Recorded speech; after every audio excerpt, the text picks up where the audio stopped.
Naši hádznári sa momentálne nachádzajú na 6-dňovom sústredení na Skalke pri Kremnici. Tréner Jan Kolesár má v dispozícii 15-členný káder vrátane 2 brankárov. Viac informácií nám k tomu povie samotný tréner. Tak ako hodnotíte zastupom času minulú sezónu, Extraligu, Slovenský pohár a Čelinička? Extraliga, výborne si myslím. Historický úspech, Slovenský pohár sa nám podarilo dostať do semifinále. Žiaľ, jeden zápas nevyšiel, stáva sa. Challenge, myslím si, že tiež úspešný. Vedeli by ste nám približiť trochu prípravu, ako prebieha, kde sa momentálne nachádzame, aké prípravné zápasy môžeme očakávať? Tak príprava prebieha zatiaľ podľa plánu. Dá sa povedať, máme tretí týždeň skoro za sebou. Momentálne sme na sústredení na Skalke pri Kremnici. Zdravotné ťažkosti sa nám vyhýbajú. Hráči to zvládajú, ako v každom inom športe. Niekedy padnú tvrdšie slova, ale myslím si, že partia to zvláda. Niektorí lepšie, niektorí horšie, ale stále je to také isté. Ako hodnotíte prístup hráčov v letnej príprave a ako ju zvládajú? Hodnotím väčšinou pozitívne. Jasne sú tu niektorí, ktorí majú možno, že menší fyzický fond alebo slabší fyzický fond, ale pracujeme na tom, že by sa im zlepšil, takže čo sa týka hráčov, som spokojný s tým, ako sa stávajú v príprave. Prvé vážne meranie síl čaká náš tým koncom augusta, kedy sa zúčastníme Československého pohára. Ako vnímate túto súťažnú konfrontáciu českých a slovenských tímov? Tak zatiaľ vedieme Slováci, čo sa týka tých vzájomných konfrontácií, no tak boli by sme rádi, keby sme naviazali na úspešnú históriu z minulého, respektíve pred minulého roka, no uvidíme. Čaká nás český majster, popasujeme sa a uvidíme. Samozrejme urobíme všetko pre úspešný výsledok. Kádri nastajú určite príchody a odchody. Ste spokojní s momentálnym zložením tímu? Zatiaľ nie. Zatiaľ nie z toho hľadiska, že proste ten kader je dosť úzky a proste to je trošku také mínus, keďže k tej hádzanej je to kolektívny šport a potrebujeme dostatočne široký kader na to, čo nás čaká pred sebou, tak verím tomu, že sa dopracujeme ešte k nejakým posilám a keď by sa podali príchod nejakého 1-2 hráčov, tak vtedy myslím si, že by to bolo optimálne. Aké sú vaše očakávania na celé do novej sezóny? Uvidíme. Nadviazať na minulú sezónu, hoci to bude veľmi ťažké. Snáď sa nám to podarí, ale dáme si nejaký interný cieľ tu v kabíne, ktorý sa budeme snažiť naplniť a uvidíme, ako to dopadne. Verím, že úspešne pre nás.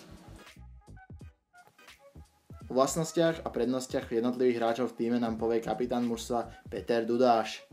Kto je podľa teba najväčší frfloš v tíme? Najväčší frfloš? No určite, ako je ich tam viac.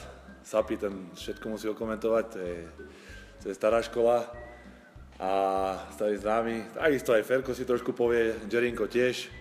A potom už každý, keď už je toho veľa, tak každý si dá čo sa nadáva. Tak určite máte v týme aj nejakých makačov, najväčších tričov. Vedel by sa tam nejaký vymenovať? A tak áno, však je to v podstate rozdelené asi tak na dve časti, lebo však v podstate ja napríklad som dobrý v posilke, no ale čo sa týka behov, tak to je moja slabina. Takisto Sapi, Šimon, toto sústredenie, čo sa týka posilky, prekvapili veľmi, idú jak stroje.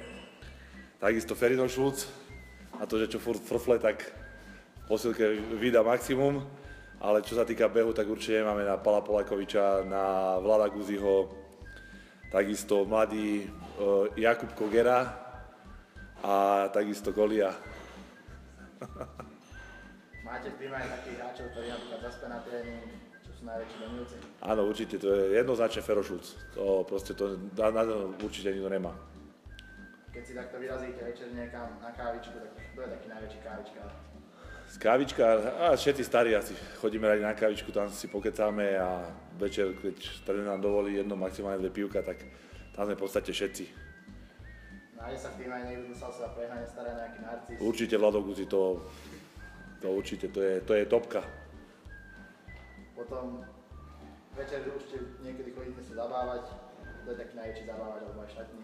Zabávač Ľudko Fabián, ale každý má takú Jerino, ja sem tam pustím takú lášku, ale tak každý na čo povie smiešne, tak to už potom sa to nabaluje, už to ide. Počuli sme, že kapitán vyberá do tímovej kasy, to je taký najväčší dlžník.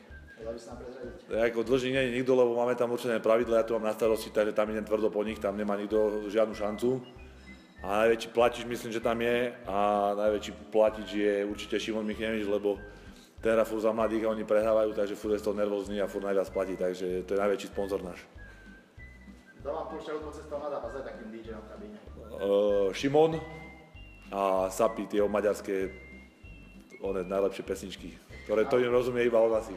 Na hudbu sa určite aj tancuje, kto je taký najlepší tanečník? No tak toto je určite jednoznačne Kolia Melník, ako jeho tanečné kreácie, to je proste, to sú lahodné oku, na to nezabudnem nikdy do konca života.